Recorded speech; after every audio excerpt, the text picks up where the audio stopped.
Hey guys, it's Key here from Kegland and just talking to you about stainless steel keg couplers. Now there's a few different keg couplers you're likely to see in Australia. We've got the German slider, also called the A-type. Some people call this a Tui's keg coupler.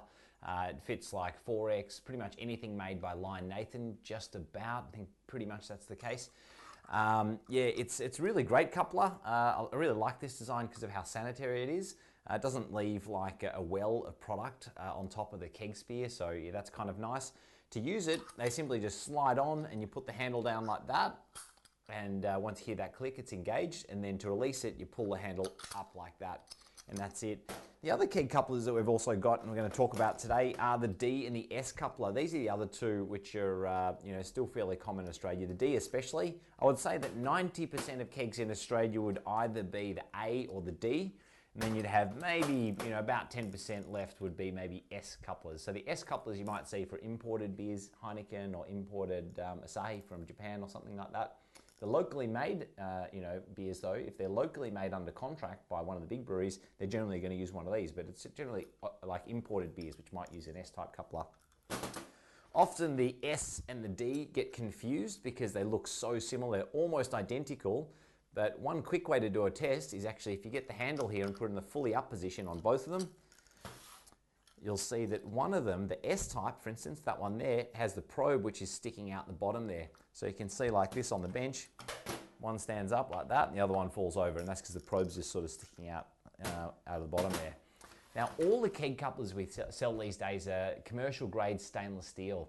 Now, I know that there are cheaper keg couplers out there which are made out of nickel coated alloy, or some of them are even 50-50. You might get some people say, oh, this is a stainless steel coupler, but then just the probe inside the middle of the coupler is stainless steel, but then the body might be made out of something cheaper like chrome plated brass, or sometimes even cheaper, it might be nickel coated alloy. But really the stainless steel couplers are really what's going to last, and that's why we've decided to only stock stainless steel couplers now in Australia. Now these D-type keg couplers, these work in a slightly different way. They actually have you'll find two little lugs on top of the keg spear, and they go in between these sort of gates, I guess you'd call them. So this goes down on top of the keg spear, and then they twist like that. And then once you've fully twisted as far as you can, you grab this handle and push it down. Once again, when you hear that click sound, it's fully engaged. To disengage, you pull this handle here and then pull up position. Now all the keg couplers, whether you've got an A, D or S or some other type of keg coupler, I think there's about maybe 7 or 8 different types in total, and to be honest with you, kind of every year there's more growing because of these one-way kegs that are coming in. There's also different keg couplers too, but generally they'll work in the same way.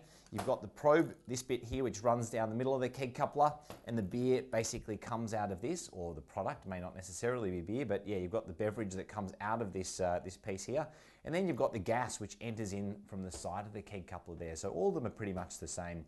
The other thing is pretty much all the keg couplers that we sell all have 5/8 threads. We try to keep that as standard as possible because most of the stuff you see in the beer industry is 5/8 threads. So we try to keep both this side and this side 5/8.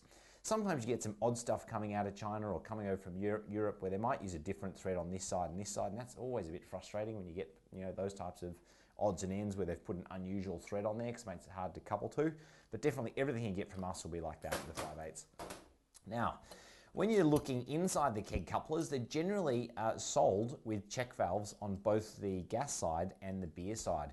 So if I get this set of pliers, you'll notice on the inside of the probe, which it's called here, I might pull out this little plastic retainer. And you can see in this particular one, I've got this little, I guess it's a teardrop shaped bit of plastic, I guess. And this is the check valve or one-way valve. So what will happen is this will allow beer to come out of the keg, and this will basically sort of float up like that as the beer is flowing. But then as soon as I disconnect the keg coupler, you don't really want all your beer running out of your beer line back into the keg. A, for sanitary reasons, you may have lines that haven't been cleaned for a while, and that you might have infected lines potentially, and that beer could go back into the keg, for instance. But really the other reason is if you've got really long beer lines in particular, so large bars and stuff like that, they don't want to disconnect the keg coupler and have 2 litres or 3 litres of beer pour out onto the floor. So yeah, the check valve is why we put that one in there. Some of them look like this. If you're going to use a teardrop shape like this, always the dome shape like that is facing down, so that's entering in, and you've got this tapered end like that, that's facing up, so it just goes into the keg coupler like that. Now the other thing you might see is some of the keg couplers have these little balls. Now obviously being a sphere, it's got an orientation. You just drop that in like that and push the retainer in. I wouldn't say the balls or the teardrops are one necessarily better than the other. They essentially do the same thing. So that's basically that. Now on the gas inlet side, you'll notice that we'll have a duckbill valve like this. It's called a duckbill valve because I guess it looks a little bit like a duckbill. You can sort of almost imagine that going quack quack. But yeah, in this duckbill valve, you notice there's a little split on the inlet side there. So this will allow gas to flow this way. But as soon as the gas starts pushing in that direction, this will actually press closed and that slit will close up, meaning the gas will be hard to flow in that direction. Now, duckbill valves are okay to low pressures. I wouldn't say they're the most reliable one-way check valve, but they're better than nothing and they're fairly inexpensive as well. So they generally come in free with the keg couplers.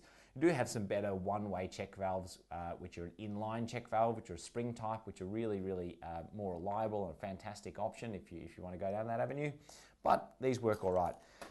Now the other thing I should probably show you is if you're going to use a duckbill valve like this, the duckbill valve acts as a seal itself. So it doubles as sort of like a washer and a check valve built into one. So if you are going to use that, and then you're going to use one of these other fittings. So let's say I've got either one of these duo-tight push-in fittings, or I've got, for instance, one of these hex nut and barb tails, for instance.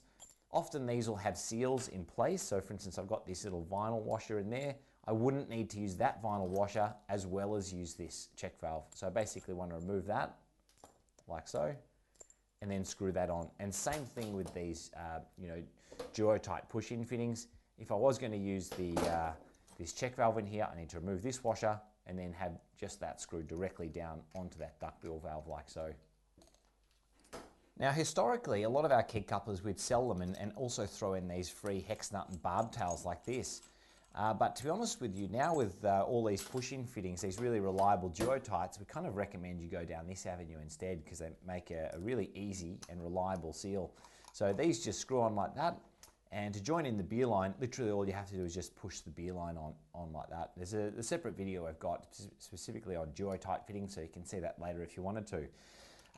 Now with that said, there are different types of quick disconnect options as well. So both of these push-in fittings and these types of fittings, if you're frequently wanting to disconnect the line from the keg coupler, they're not really ideal. Firstly, these you'll have to chop the line off every single time. That's pretty annoying. Or you have to undo this, and that can be a little bit annoying sometimes.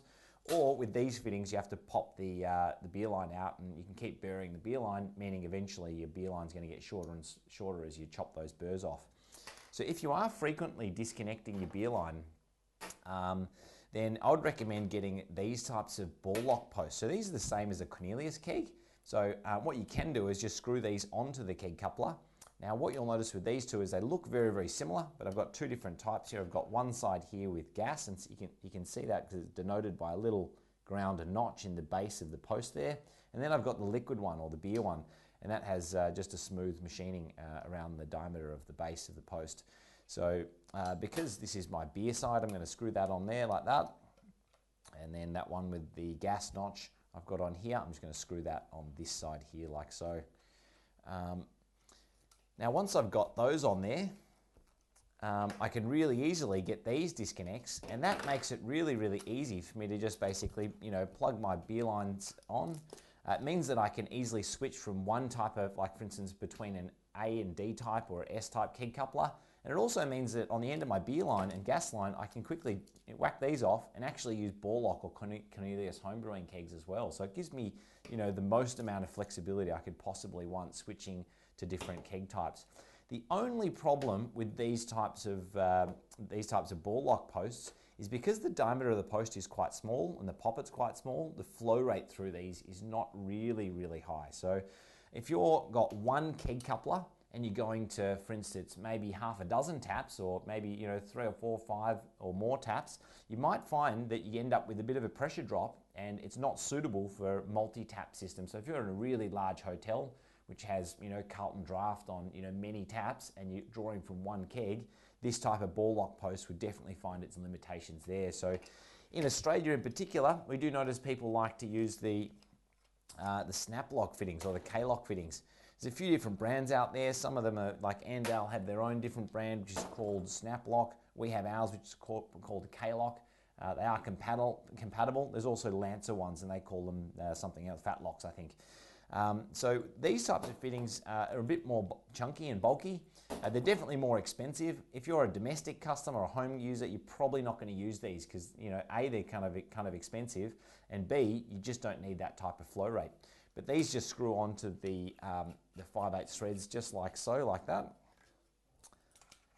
And you can already see how much bulkier this makes the old keg coupler as well. So see how much bigger that keg coupler becomes. So with the male sides, they're actually different. So if you look at the liquid side, it's got a plastic tip to it. And then if you look at the gas one, that's got a brass tip to it like that. So these just push straight into these quick disconnect fittings like so. Now these are a dry break, so when I push it in and connect it, I can then go like that, pop it out, and then it cuts the flow in both directions. That's the same with these types of ball lock fittings as well. Also a dry break fitting, which is kind of nice.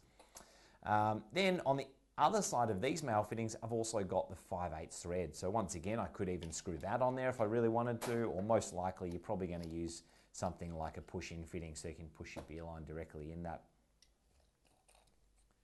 Now lastly, another part I wanted to show you is these low-profile elbow bends. You'll notice with the keg couplers that the A-type in particular is a bit taller than the D-type. It's got a little bit more height there. And sometimes, even though we have a fairly inexpensive elbow which you can put on the top of the keg coupler like that, you might still find that even that is not low enough, and the beer line coming out here can basically hit the top of the keg fridge. So another way to tackle that is use one of these very low profile elbow bends. This is the most compact fitting that we've ever been able to make. And this is perfect for those Kegmaster Series 4s, or if you've got another keg fridge where there's not quite adequate clearance above the keg coupler. So what you can do is screw this on, make sure there's a seal underneath first, so you can see I've got that little 5/8 washer in there. Then screw this device onto the top of the keg coupler, and as you can see, that makes the keg coupler really quite low in height, so it only really increases the top of the keg coupler by about 10-15 millimeters. Then, because this has got a 5/8 thread, it's the same thread as it was on here or on the probe, we can then screw on these fittings and then set the keg coupler in exactly the same setup, or one of these 5/8 duo-tight fittings, for instance. So that's pretty much it. Alrighty, thanks for that, guys. Hope you enjoyed the video. If you've got any other questions, definitely flick us an email or just give us a phone call. If you want to hear about any of the new stuff that's coming up, sign up to our Facebook page or subscribe to our YouTube channel, just down the bottom right-hand corner there. All right, see you next time. Bye.